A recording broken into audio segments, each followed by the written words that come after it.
Mga kapuso, doble ingat po lalo na sa mga bumabiyahe ng madaling araw.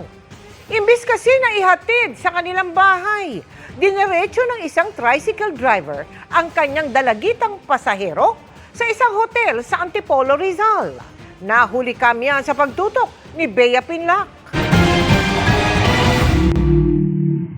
Sumakay ng tricycle sa kahabaan ng Marcos Highway sa Antipolo City ang 16 anyos na babaeng ito. Pauwi na sana siya galing sa part-time job niya bilang waitress sa isang restaurant. Nagtaka na raw ang biktima nang biglang mag-U-turn ng tricycle. Imbis na sa bahay ihatid ang dalaga, sa isang hotel siya idinidiretso ng tricycle driver.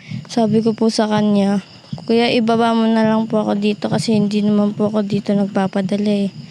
Tapos ang ginawa niya naman po, binilisan niya po lalo yung takbo.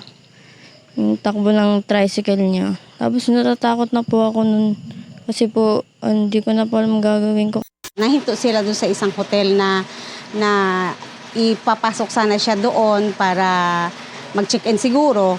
Kaso, itong biktima nagpapalag. Ayon sa barangay, unang pumasok sa hotel ang lalaki at nag-abot pa ng pera sa kahera sa front desk. Maya-maya, binalikan na niyang babae sa labas. Hinawak-hawakan pa ng tricycle driver ang biktima at inakbayan. Nihila niya po ako. Tapos pumasok po kami dun sa hotel kasi nangingi po sana ako ng tulong kaso natatakot po ako sa kanya. Nagbabayad po siya pero hindi po tinatanggap nung cashier yung bayad niya. Kasi hindi ko nga naman po yun kilala.